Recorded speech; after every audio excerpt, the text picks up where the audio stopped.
ai phao bữa tao mới yêu ninh nào vậy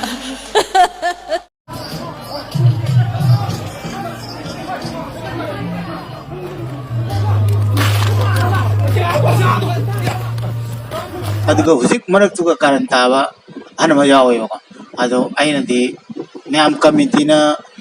ayaba piba gi kari ni ana khalle mi ama hekana ka bu sia de aduga poto khogi imale ba ki kanglei ba ki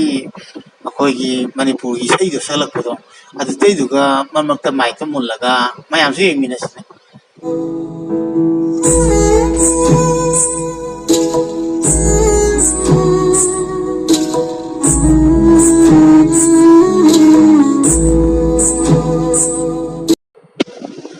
Anba maktada Empudinau ge channel bu yengbiriba myam punokku Empudinau na taram noksari mayam ngarang nahan akhoi gi maitai gi oina haiba tare akhoi gi kanglei pa da yam achoba festival ma pan ko kare ko Loktak festival ai 2025 ado ai su yawninge aduga adale magadi soidana yawmani jo khalle aduga Loktak se yamna phajai akhoi maitai gi oina di am chauthok chaningai ni sangai hoi haiba saji ado world kai Loktak da sangai lai ni ko sentra da ado aina akoina yaw phangdraga so social media gi through da gi akoina kumai harao aduga festival kaya ama akoina uba phangmase mapanda leiba maitai choina tariba akoina hena harao ai tare uba phangi social media gi through da ko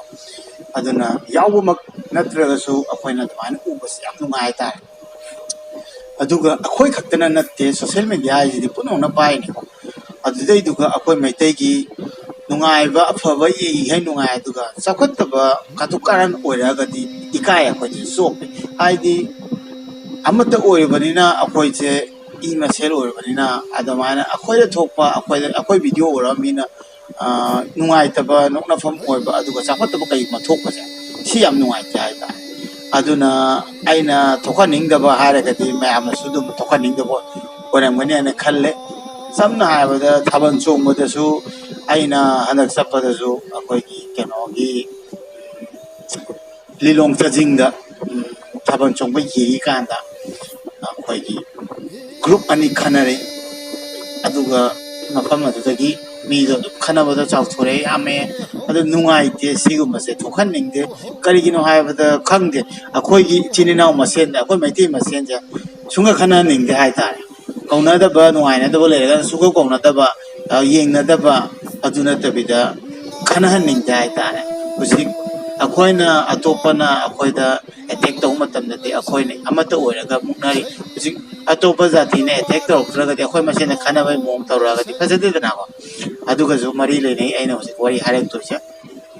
nang ni festival la isai oira ko adu dai duga singer ahum khak stage da moi real artist ni hai tare konjel tabal dum khange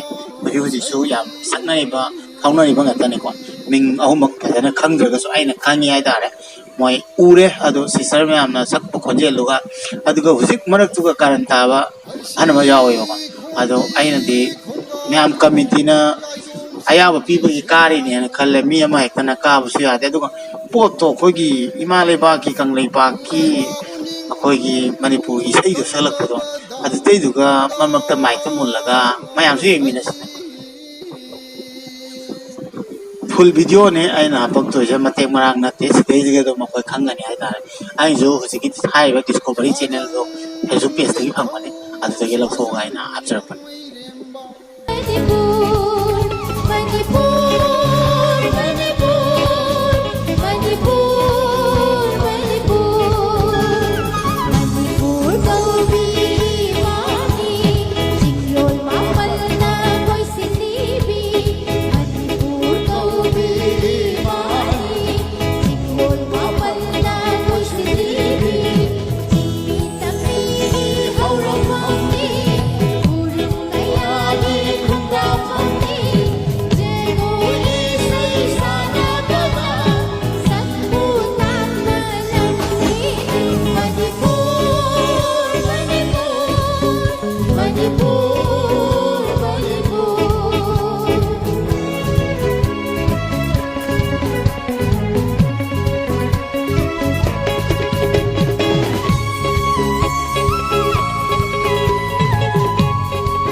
ꯁꯤꯅꯤ ꯃꯌꯥꯝ ꯏꯁꯩꯗꯣ ꯍꯥꯏꯗꯤ ꯁꯨꯔꯁꯨ ꯌꯥꯎꯗꯦ ꯑꯗꯨꯒ ꯍꯩꯔꯒ ꯄꯨꯟꯅ ꯐꯖꯅ ꯁꯛꯑꯒꯗꯤ ꯐꯩ ꯑꯇꯣꯞꯄ ꯑꯥꯔꯇꯤꯁꯀꯤꯁꯨ ꯄꯣꯠꯇꯣ ꯚꯦꯂꯨ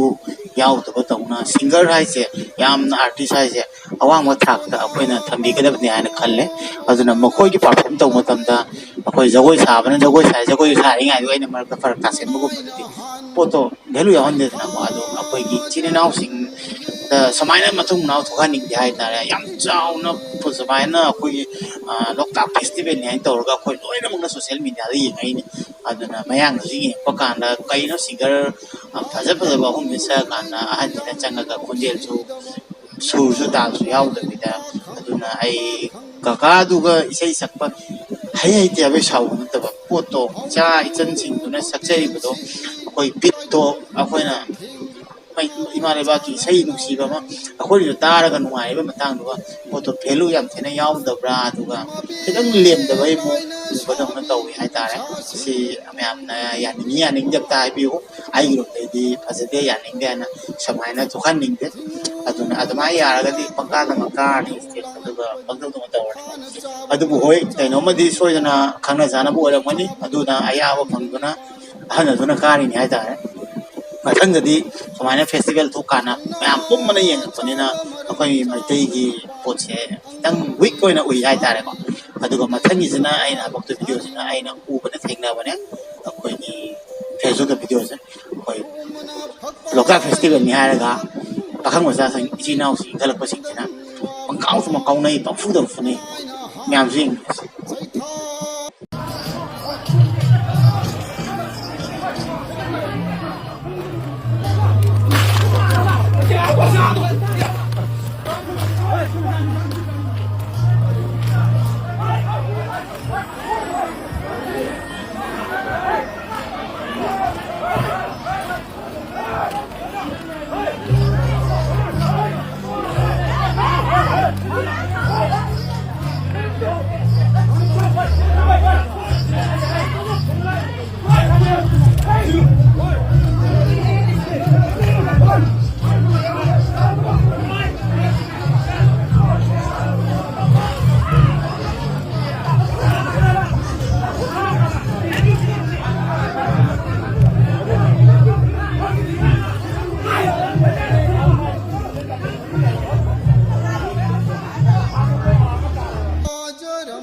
ꯁꯤꯒꯤ ꯄꯣꯠꯁꯦ ꯁꯨꯃꯥꯏꯅ ꯑꯁꯦꯡꯕꯩꯗ ꯊꯣꯛꯍꯟꯅꯤꯡꯗꯦ ꯍꯥꯏꯇꯥꯔꯦ ꯁꯤ ꯀꯔꯤꯒꯤꯅꯣ ꯈꯪꯗꯦ ꯑꯩꯅ ꯍꯥꯏꯁꯤꯅꯤ ꯍꯧꯖꯤꯛꯀꯥꯟ ꯂꯣꯏꯅꯃꯛ ꯅꯨꯡꯁꯤꯅꯅꯤ ꯍꯥꯏꯕ ꯂꯩꯇꯦ ꯌꯦꯡꯅꯤꯡꯗꯕ ꯂꯩꯔꯝꯒꯅꯤ ꯑꯗꯨ ꯌꯦꯡꯕꯤꯗ꯭ꯔ ꯂꯣꯏꯔꯦ ꯑꯗꯨ ꯅꯠꯇꯕꯤꯗ ꯑꯩꯈꯣꯏ ꯃꯁꯦꯟꯁꯦ ꯍꯧꯖꯤꯛ ꯅꯣꯛꯅꯒꯅꯤ ꯍꯥꯏꯇꯥꯔꯦ ꯃꯤꯅꯀꯣ ꯑꯩꯈꯣꯏ ꯀꯔꯤꯒꯤꯅꯣ ꯈꯪꯗꯦ ꯑꯩꯈꯣꯏ ꯃꯩꯇꯩ ꯁꯦ ꯑꯦꯕ꯭ꯔꯤ ꯃꯐꯝ ꯇꯥꯔꯕꯗꯁꯨ ꯑꯗꯨꯝ ꯑꯩꯈꯣꯏ ꯃꯁꯦꯟꯅ ꯄꯪꯐꯨ ꯐꯨꯅꯕ ꯑꯃ ꯇꯧꯋꯤ ꯈꯟꯅꯔꯣꯏꯁꯦ ꯆꯥꯎꯈꯠꯂꯕꯅꯦ ꯀꯌꯥꯝ ꯀꯨꯏꯅꯕꯨ ꯍꯤꯡꯅꯗꯣꯏꯅꯣ ꯈꯜꯂꯒ ꯈꯔꯅꯤ ꯂꯩꯕꯗꯨꯗ ꯑꯩꯈꯣꯏ ꯏꯁꯥꯅ ꯑꯩꯈꯣꯏꯒꯤ